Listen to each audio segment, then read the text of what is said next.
નમસ્કાર, આપ જોઈ રહ્યા છો TV9 અત્યાર સુધીના તમામ ખાસ સમાચારો સાથે હું છું ઝરણા સોની। સમાચારની શરૂઆત કરીએ એક મહત્વપૂર્ણ સમાચારોથી અને તે છે મંત્રીમંડળના વિસ્તરણને લઈને જેની તૈયારીઓ તેજ થઈ ચૂકી છે। ગાંધીનગરથી રાજ્ય સરકારના નવા મંત્રીમંડળને લઈને મહત્વના સમાચાર મળી રહ્યા છે, જ્યાં મંત્રીમંડળની શપથવિધિમાં શક્તિ પ્રદર્શન કરાશે। જી હા, નવા મંત્રાલયમાં 23 જેટલા મંત્રીઓનો સમાવેશ થશે। 23માંથી 10થી વધુ કેબિનેટ કક્ષાના મંત્રીઓ હશે। 17મી ઓક્ટોબરે 12:39 કલાકે વિજય મુહૂર્તમાં યોજાઈ શકે છે શપથવિધિ। આવતીકાલે જે મંત્રીઓને પડતા મૂકવાના છે એમના રાજીનામા લેવાઈ શકે છે। રાજીનામા પહેલા કેન્દ્રીય સંગઠનના નેતા ગુજરાત આવશે।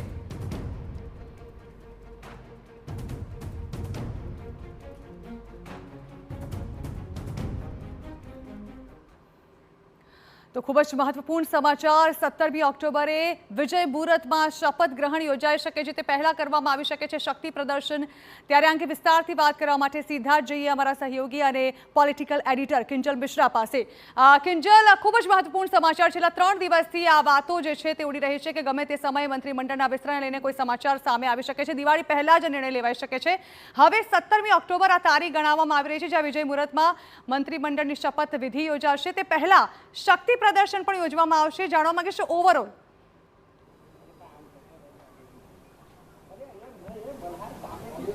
देखो जाना वातोनो दौर એટલે પણ ચર્ચાયો હતો કેમ કે આ જે ખબર હતી આ ખબર પણ સૌથી પહેલા TV9 ને ચલાવી હતી અને જે રીતે બેઠકનો દોર શરૂ થયો હતો, મુખ્યપ્રધાન હોય કે જગદીશ વિશ્વકર્મા હોય કે ભાઈ સંગઠનના મહામંત્રી જે રીતે દિલ્હી ગયા, મેરેથોન બેઠક ચાલી અને તેના કારણે આ જે વાત છે તેને પુષ્ટિ મળી અને જે પ્રકારનો આખો ઘટનાક્રમ રહ્યો છે એ પણ જોવા મળી રહ્યો છે કે કઈ રીતે જે આખું ચિત્ર છે તે આકાર લઈ રહ્યું છે। મહત્વના જે સમાચાર મળી રહ્યા છે તે પ્રમાણે આજે વિકાસ સપ્તાહનો અંતિમ દિવસ હતો। સ્વાભાવિક છે કે આ સુધી કોઈ હલચલ નહોતી થવાની। આવતીકાલે ખૂબ મહત્વનો દિવસ એટલે પણ છે કેમ કે આવતીકાલે જ્યાં એક તરફ મુખ્યપ્રધાનનો જે મહારાષ્ટ્ર મુંબઈનો જે કાર્યક્રમ છે તે યથાવત છે, તો બીજી તરફ કેન્દ્રમાંથી કોઈ રાષ્ટ્રીય નેતા છે તે ગુજરાત આવી રહ્યા છે।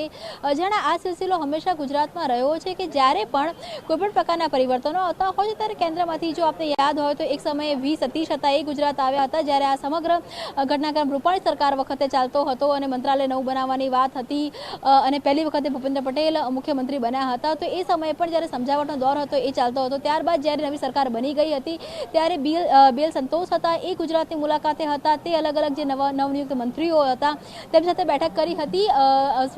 ભૂપેન્દ્ર યાદવની જો વાત કરવામાં આવે તો એ ગુજરાતના પ્રભારી છે, પરંતુ હાલમાં તે બંગાળમાં વ્યસ્ત છે, બંગાળની તેની જવાબદારી છે। પરંતુ સામાન્ય રીતે આ પ્રકારની જ્યારે પરિસ્થિતિ હોય છે કે જ્યારે રાજીનામા લેવામાં આવતા હોય છે, જ્યારે ટેન્યુઅર બાકી હોય 5 વર્ષની સરકારની ટર્મમાંથી કોઈને પડતા મૂકવામાં આવતા હોય ત્યારે એક વલણ રહેતું હોય છે કે ભાઈ જે સિનિયર કેન્દ્રના નેતાઓ છે તે આવતા હોય છે ને ઔપચારિક જે વાતચીત છે તે થતી હોય છે। તો આવતીકાલે જે સંગઠનના જે સિનિયર નેતાઓ છે તેમાંથી કોઈ એક ગુજરાત આવશે તે પ્રકારની વાતચીત છે તે ચાલી રહી છે। જે પણ જે મંત્રીઓને ડ્રોપ કરવાના છે તેમની સાથે ચર્ચા થશે અને ત્યારબાદ રાજીનામા છે તે આવતીકાલે થશે। કાલે સાંજ સુધીમાં રાજીનામા જે પણ મંત્રીઓ ડ્રોપ થવાના છે તેમના રાજીનામા છે તે થઈ શકે છે। બીજો જે મહત્વનો મુદ્દો સામે આવી રહ્યો છે કે આ વખતનું મંત્રાલય એક મેસેજ આપવાનો પ્રયાસ છે આ મંત્રાલયમાં થઈ રહ્યો છે અને આ મેસેજના કારણે જે 10,000 જેટલું જે ગેધરિંગ છે તે કરવામાં આવશે। હવે જો રાજભવનની વાત કરવામાં આવે તો રાજભવનનો કોઈ કમ્યુનિટી હોલ છે તેમાં એટલી સંખ્યા નથી કે જ્યાં 10,000 જેટલા લોકોને સમાવી શકાય। તો તેવા સંજોગોની અંદર જે વાત સવારે પણ કરવામાં આવી હતી કે મહાત્મા મંદિરની જે બુકિંગ છે તેને હોલ્ડ કરવામાં આવી છે રાજ્ય સરકાર દ્વારા 2 દિવસ માટે, તો 17 તારીખે મહાત્મા મંદિર ખાતે આજે આ કાર્યક્રમ છે તે થઈ શકે છે। ભાજપની વાત કરવામાં આવે તો ભાજપ વિજય મુહૂર્તમાં માને છે, એટલે કે 12:39નું જે વિજય મુહૂર્ત છે તે આવી રહ્યું છે કે 12:39ના વિજય મુહૂર્તની અંદર તમામ જે મંત્રીઓ છે કે જે નવનિયુક્ત મંત્રીઓ છે તેમની શપથ છે તે થઈ શકે છે કેમ કે આ શપથવિધિને મંત્રાલયને એક હાઈપ આપવાની છે। એટલે સ્વાભાવિક છે કે શપથવિધિ દરમિયાન કેન્દ્રમાંથી CR પાટીલની વાત કરવામાં આવે કે મનસુખ માંડવિયાની વાત કરવામાં આવે કે અન્ય મંત્રીઓની વાત કરવામાં આવે તે પણ ઉપસ્થિત રહે તેવી પૂરેપૂરી શક્યતા છે તે જોવા મળી રહી છે અને લગભગ કહી શકાય કે પિક્ચર ક્લિયર છે। માત્ર જે રાહ જોવામાં આવી રહી છે તે સત્તાવાર જાણકારી અથવા તો એક ઔપચારિકતા નહીં કે જે સત્તાવાર રીતે તારીખ છે તે જાહેર કરવામાં આવે અને જે નવા જેનો સમાવેશ મંત્રાલયમાં કરવાનો છે તો તેમને જાણ કરવામાં આવે. લગભગ આવતીકાલે જે સામાન્ય રીતે જે ફોન થતા હોય છે એ પહેલાં સંગઠનમાંથી થતા હોય છે, તો એક આવતીકાલે લગભગ એ જે ઔપચારિક પ્રક્રિયા છે જે ટેલિફોનના માધ્યમથી જે પણ નવા લોકો છે તેમને જાણ કરવાની અને બીજી તરફ એક જે કોર્ડિનેશન હોય છે, એક આખી જે વ્યવસ્થા કરવા છે વહીવટીતંત્રની, તે લગભગ કાલ સાંજ સુધીમાં પૂર્ણ થઈ જાય તેવું લાગે છે. તેવા સંજોગોની અંદર 17 ઓક્ટોબરે જે નવા મંત્રીમંડળની જે શપથ છે તે થઈ શકે છે. આ વખતે કદ વધારવામાં આવ્યું છે, એટલે જ્યાં 6 થી 7 જે મંત્રીઓને પડતા મૂકવામાં આવશે તેમની સામે કેબિનેટની અંદર 10 થી વધારે મંત્રીઓ જોવા મળશે. તો રાજ્યકક્ષા સ્વતંત્ર પ્રભારમાં પણ મંત્રીઓ જોવા મળશે અને જે આખું ભૂપેન્દ્ર પટેલની જે નવું મંત્રીમંડળ છે તે 22 થી 23 અથવા તેનાથી પણ વધુ હોઈ શકે છે. બિલકુલ કિંજલ, આ તરફ નવા પ્રધાનમંડળમાં 22 થી 23 પ્રધાનોના સમાવેશની શક્યતા જોવાઈ રહી છે, તો સાથે જ સૌરાષ્ટ્ર અને ઉત્તર ગુજરાતને પ્રાધાન્ય આપવામાં આવે તેવી પણ શક્યતા છે. ત્યારે હાલના પ્રધાનમંડળમાંથી 7 થી 8 પ્રધાનોને પડતા મુકાય તેવી શક્યતા છે અને સૌરાષ્ટ્ર ઝોનમાંથી પણ 2 નેતા કપાઈ શકે છે અને નવા 2 નેતાને પ્રધાનમંડળમાં સ્થાન મળી શકે છે. આ તરફ દક્ષિણ ઝોનમાંથી પણ 2 નેતાની બાદબાકી કરવામાં આવી શકે છે. ઉત્તર ઝોનમાંથી ભીખુસિંહ પરમારને પડતા મુકાય તેવી શક્યતાઓ છે. મધ્ય ઝોનમાંથી કુબેર ડિંડોર અને બચુ ખાબડને પડતા મુકાવવાની શક્યતાઓ છે.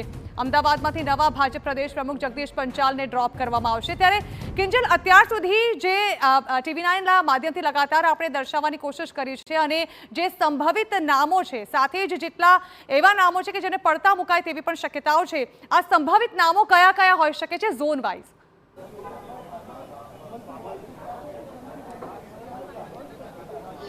ઘણા ઝોન વાઇઝ જે નામો છે સતત આપણે ચલાવી રહ્યા છે, પરંતુ જે આખો આ વખતે મેસેજ આપવાનો પ્રયાસ છે એ પ્રયાસ એ પ્રકારનો છે કે ભાજપની માટે તમામ જે કોમ્યુનિટીના નેતાઓ છે તે મહત્વના છે, તમામ કોમ્યુનિટી છે તે મહત્વની છે. એટલે જો સૌરાષ્ટ્રની વાત કરવામાં આવે તો સૌરાષ્ટ્રમાંથી પાટીદાર લેવા પાટીદાર તરફ જોર છે તે જોવા મળી રહ્યું છે. હાલાકી હજુ નામો સત્તાવાર રીતે જાહેરાત થઈ નથી, પરંતુ પાટીદાર સિવાય જો દલિતની વાત કરવામાં આવે કે ઓબીસીની વાત કરવામાં આવે કે જે નામોની આપણે વાત કરી રહ્યા છે, ઉદય કાનગડની વાત કરી રહ્યા છે કે પ્રદ્યુમન વાજાની વાત કરી રહ્યા છે કે માલતી મહેશ્વરીની વાત કરી રહ્યા છે, તો આ સૌરાષ્ટ્રના નામ છે કે જેના નામો પર ચર્ચા થઈ છે. પાટીદાર નેતા તરીકેની વાત કરવામાં આવે તો જીતુ વાઘાણીની વાત કરી રહ્યા છે કે જયેશ આદડિયાની વાત કરી રહ્યા છે. આ નામો ચર્ચામાં છે. અર્જુન મોઢવાડિયાની વાત કરવામાં આવે સિનિયર નેતા તરીકે, એક મેર કમ્યુનિટી છે તો તેને એન્ટર કરવાની વાત છે. બીજું છે આપણે વાત કરી હતી કે સૌરાષ્ટ્ર બાદ ઉત્તર ઝોનને પણ મજબૂત કરવાની વાત છે તે જોવા મળી રહી છે. તો પીસી વરંડાની વાત કરવામાં આવે તો તેમને પણ આ વખતે એન્ટ્રી છે તે આપવામાં આવશે. બીજી તરફ જે ચાવડા છે તેને એન્ટ્રી આપવામાં આવશે. ઋષિકેશ પટેલને યથાવત રાખવાની વાત છે તે પણ આવી રહી છે. આદિવાસી નેતાઓ છે તેમને આ વખતે પ્રાધાન્ય આપવાની વાત છે. તો જ્યારે મધ્યમાંથી 2 આદિવાસી નેતાઓ કપાઈ રહ્યા છે, તો બીજી તરફ નરેશ પટેલની વાત કરવામાં આવે કે પછી જીતુ ચૌધરીની વાત કરવામાં આવે તો એ પણ બંને નેતાઓ કે એક સમયે ભૂતકાળમાં કેબિનેટ મંત્રાલયમાં રહી ચૂક્યા છે, તેમની પણ ફરીથી એન્ટ્રી કરાવવાની વાત આવી રહી છે. મહિલાઓની જો વાત કરવામાં આવે તો આ વખતે 2 મહિલા મંત્રીઓને મંત્રાલયમાં સમાવેશ કરવાની વાત છે. તો તેવા સમયની અંદર અમદાવાદની જો નવા ચહેરા તરીકે વાત કરવામાં આવે તો પાયલ કુકરાણીનું પણ નામ છે. બીજી તરફ સિનિયર નેતા તરીકે માલતી મહેશ્વરી કે જે 2 ટર્મ લડી ચૂક્યા છે તેનું પણ નામ છે.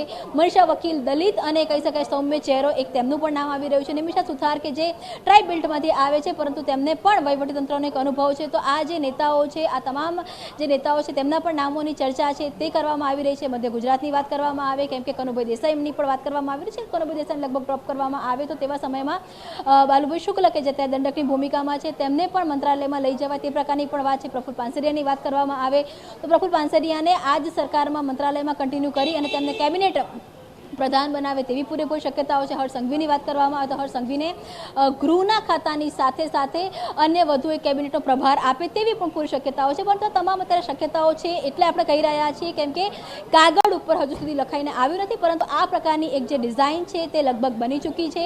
યુવા નેતાઓ અને સિનિયર નેતાઓનો સમાવેશ છે તે કરવાનો છે, કોમ્બિનેશન છે તે કરવાનું છે. અલ્પેશ ઠાકોરની વાત કરવામાં આવે કે હાર્દિક પટેલની વાત કરવામાં આવે તો તેમને પણ આ વખતે કહી શકાય કે મંત્રાલયમાં સમાવવાની વાત છે. કેમ કે 1.5 વર્ષનો સમય આપ જુઓ કે જ્યારે 2022 ચૂંટણી થઈ હતી ને 2027માં ચૂંટણી આવશે ત્યારે હવે નવા મંત્રીઓ પાસે અથવા તો જે નવું મંત્રાલય છે, નવું કેબિનેટ છે તેની પાસે 1.5 વર્ષનો સમય છે અને છેલ્લો 1 વર્ષનો સમય હોય છે એ પોલિટિકલ કહેવાતો હોય છે કે રાજકીય મેસેજ આપવાની વાત હોય છે, માહોલ બનાવવાની વાત હોય છે. તો એ એક પ્રયાસ છે કરવામાં આવી રહ્યું છે. તેના કારણે આ જે કદ છે તે પણ વધારવામાં આવી રહ્યું છે. શક્તિ પ્રદર્શનની પણ તૈયારીઓ છે તે કરવામાં આવી રહી છે અને મહાત્મા મંદિર ખાતે આખી સેરેમોની થાય તે પ્રકારના પ્રયાસ છે તે કરવામાં આવી રહ્યા છે.